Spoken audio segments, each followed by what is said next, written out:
예수께서는 요한으로부터 세례를 받으시고 이후 광야에서의 시험을 거치신 후에 가버나움 동네로 가셔서 사셨습니다. 아름다운 갈릴리 호수가 펼쳐진 곳입니다.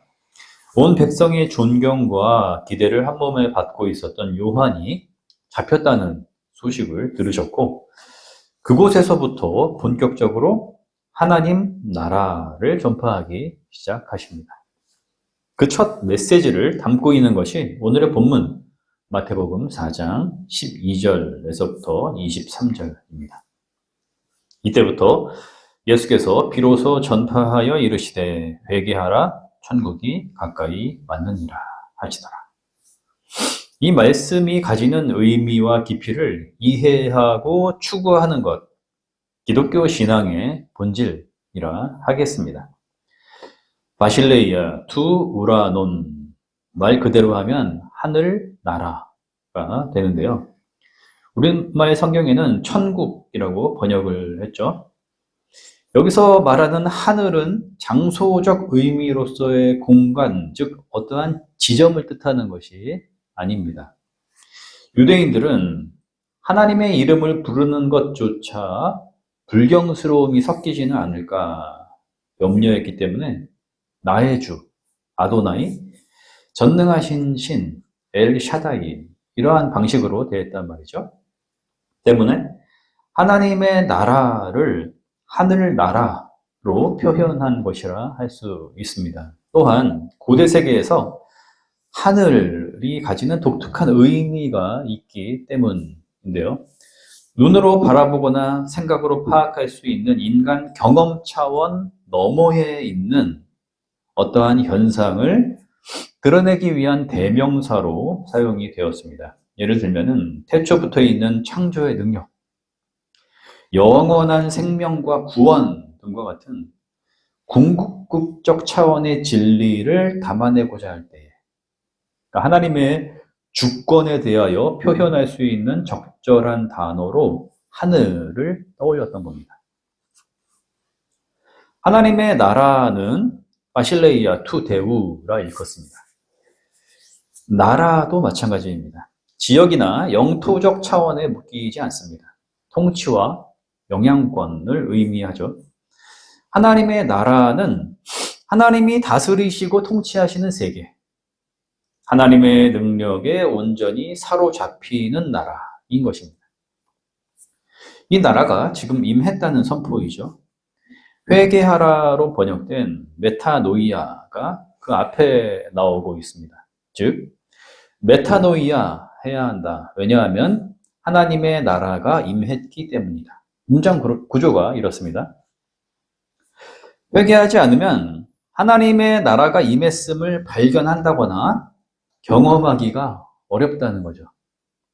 물론 하나님의 능력으로 임하게 되는 통치가 어떠한 개인의 회개를 하느냐 안 하느냐의 여부에 따라서 영향을 받는 것은 아닙니다. 하나님의 주권에 기인하는 거니까요. 그렇지만 그 개인이 하나님의 통치 능력에 휩싸이느냐, 그렇지 못하느냐, 이것은 메타노이아를 하느냐, 하지 않느냐에 달려 있는 것입니다. 회개를 잘못된 과거 행위에 대한 고백과 뉘우침 정도로 받아들이는 것은 매우 소극적인 이해입니다. 물론 그 부분을 포함하겠지만 여기에 생각이 갇혀 있으면 기독교 신앙을 오해할 수 있습니다. 기독교만이 아니라 윤리적인 성찰을 하는 종교들, 수행 대부분이 이 부분을 가지고 있기 때문이죠. 기독교가 말하는 회개는 전적인 돌이킴, 방향의 재설정, 다른 삶의 방식으로의 전환, 좀 더 극적인 표현으로 말하자면 새로운 세계로 눈을 돌리는 것을 의미합니다. 예수님의 선포 메시지를 잘 이해하기 위해서 우리가 찾아야 하는 방법 중에 우선적인 것은 당시 시대상과 배경이 어떠했는데 그 안에서 말씀이 가지는 의미성이 무엇이었는가 묻는 것. 그리고 오늘 우리의 세계에서 그것이 어떠한 의미로 드러나는지를 성찰하는 것입니다.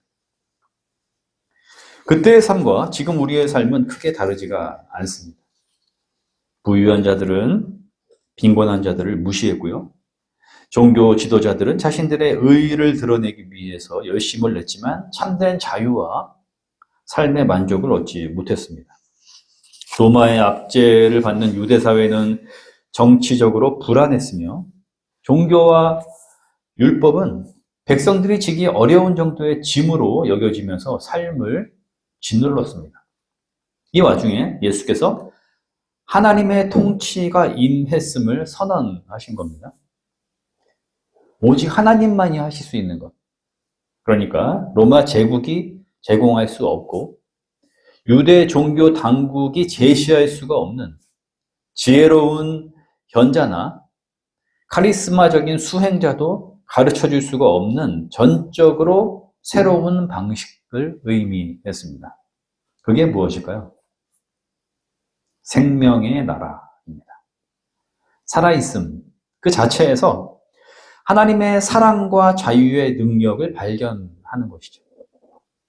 그 능력에 온전히 삶을 기대어 살아가는 것이었습니다. 이것이 예수 그리스도께서 전적으로 추구하신 삶의 방향이었습니다. 이런 질문이 가능합니다. 생명, 그건 당연한 것이 아닌가? 좀 더 나은 답을 주어야 하지 않느냐? 살아있음이라는 것은 당연한 것일까요? 우리는 그것을 전제로 하고서 얼마나 더 많이 가져야 하느냐, 얼마나 나은 대우를 받아야 하느냐, 얼만큼의 만족을 누려야 하느냐를 따지고 있는 것은 아닐까요? 이것이 생명, 곧 살아있음의 의미가 될 수는 없습니다. 예수님은 보고 만지고 더불어 살아가는 모습 속에서 온통 하나님의 나라를 발견하시고는 이것들을 통해서 그분의 위대하신 통치 능력을 드러내 주셨습니다. 비유를 통해서 말이죠. 하늘, 농부의 땅, 뿌리는 씨, 아버지와 아들, 작은 참새와 동전, 혼인잔치 등에 담긴 생명 충만한 나라를 설명해 주십니다. 하나님의 사랑과 보호하심 그리고 자비를 통하지 않고서는 이러한 나라를 발견할 수가 없기에 그 안에서 절대적 생명의 의미가 부여됩니다. 반면 우리가 생명을 마치 당연한 것으로 전제하고서 그 위에 세우는 욕망은 상대적 수단에 불과한 것들이기 때문에 생명과의 비교가 불가합니다. 주님은 산상수훈에서 목숨이 음식보다 소중하지 아니하냐, 몸이 옷보다 소중하지 아니하냐라고 말씀하십니다. 생명 앞에서 음식의 종류나 옷의 품질은 상대적인 수단들이 되고 만다는 거죠. 이어서 이는 이방인들이 구하는 것이요 하늘아버지는 너희의 필요를 아신다. 너희는 먼저 아버지의 나라와 의를 구하여라 말씀하셨습니다. 아버지의 나라와 의, 곧 하나님의 통치이죠. 1세기의 유대 사회나 초기 기독교의 시대 그리고 오늘의 세계에서도 여전히 일상의 과몰입으로 인해서 다시 말해 먹고 사는 문제, 더 잘 먹고 더 잘 살고자 하는 문제로 인해서 생명의 나라를 발견한다는 것은 매우 어려운 것이 되고 말았습니다. 아니, 세상살이가 얼마나 팍팍한데 그런 이론으로 살아가기에는 삶이 녹록지가 않은데 지금 무슨 순진한 소리를 하고 있느냐? 반문할 수 있겠죠? 상대적 수단이 절대적 생명을 대체할 수 없는 것이고 상대적 비교의 잣대로는 참된 행복 그리고 올바른 삶의 의미를 발견할 수가 없다는 점을 주님은 명확히 하셨습니다. 구원에 있어서도 마찬가지입니다. 흔들림 없는 자유함의 토대, 영원한 기쁨을 누리는 생은 도저히 세상이 추구하는 방식으로는 얻을 수가 없는 것입니다. 예수님이 하나님의 나라를 살아가신 방식은 이러하셨을 겁니다. 자고 일어남, 그 안에서 생명을 부여하시는 아버지를 향한 절대적인 신뢰. 하늘과 물과 공기를 통해 숨쉬고 살아가는 일이 신비롭다는 사실을 깨닫게 하시는 아버지를 향한 감사. 자연 세계에서 공존하는 생명들이 주는 아름다움을 발견하게 하시는 창조주 아버지께 대한 찬양. 먹고 마시고 더불어 기뻐하고 슬퍼하는 연대를 통해 하나님은 사랑이시다. 이 위대한 진리를 경험케 하시는 아버지께 올려드리는 영광입니다. 이러한 주님의 삶의 방식을 따르는 제자의 삶이 결코 쉽지 않음은 우리의 삶의 자리가 너무 치열하기 때문일 겁니다. 어떤 이들은 불안과 염려에 떨어져 있어요. 매일매일 열심히 사는 것 같은데 빈곤을 벗어나지 못하는 사람들, 실직과 부도의 위협 때문에 안간힘을 쓰면서 버티는 사람들, 질병으로 인해 심신이 지쳐버린 사람들, 더 나은 미래를 꿈꾸기 어려운 환경 속에 있는 일용직 노동자들은 하나님 나라를 발견하기에는 삶의 무게가 너무 무겁고 바쁘다 여길 것입니다. 삶이 기쁘고 만족스러울 것 같은 이들의 사정도 크게 다르지가 않습니다. 결혼한 신혼부부, 꿈에 그리던 자가 집을 사게 된 사람들, 직장에서 승진을 하고 입시에서 좋은 학교에 합격을 하고 사업이 번창해서 돈을 많이 벌게 된 사람들도 여전히 근심하는 바가 있고 정신이 없으며 어떻게 하면 이것을 유지할 수 있을까? 더 잘 될 수는 없을까? 주의를 견제할 방법은 없을까? 노심초사하면서 분주합니다. 양편 모두 하나님 나라를 생각할 겨를이 없는 거예요. 그것이 무엇인지 우리의 삶에 주님이 선포하신 것처럼 이미 임하신 통치의 능력이 있음에도 불구하고 발견할 수 있는지조차 아득하기만 합니다. 메타노이아, 방향을 돌이키기에는 이 시대 정신이 압박하고 있는 삶의 방식과 강요된 가치관, 이웃을 향한 평가와 상대적 시선 논리가 너무나 강력한 것이죠. 어떻게 하면 참된 메타노이아를 통해 하나님의 나라, 그 안으로 향할 수가 있을까요? 이 세상과 생명세계의 본질을 파악하기 위해서 수도자의 삶으로 나서야 하는 것일까요? 뛰어난 스승들을 찾아서 내면의 소리를 듣기 위해서 현재의 일과 직장과 삶의 자리를 벗어나야만 하는 것일까요? 본문은 두 단락으로 구성이 되어 있습니다. 소제목 두 개가 붙어 있죠. 비로소 천국을 전파하시다. 그리고 어부들을 부르시다. 입니다. 여기에 답이 있습니다. 예수께서 하나님의 나라가 가까이 왔음을 선포하시고는 제일 먼저 하신 일은 더불어 살아가던 우리들의 삶, 그 한가운데로 찾아오셔서 가버나움 동네 갈릴리 해변에서 그물을 던지고 있는 어부들을 만나신 것이었습니다. 그리고 부르셨죠. 그 부르심은 곧 나를 따라오너라로 귀결됩니다. 이 장면을 우리는 극적인 상황으로 상상하기가 쉽습니다.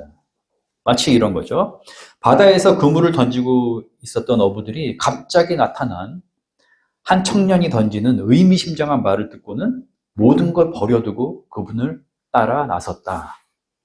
하지만 오늘의 시대와 그때가 다르지 않음을, 예수 그리스도께서 우리와 같으신 참 인간이셨음을, 어부들 또한 우리가 흔히 볼 수 있는 이웃들과 다르지 않음을 상정해 볼 때에 이 부르심은 자연스러운 과정을 통해서 일어났으리라 보는 것이 타당하겠습니다.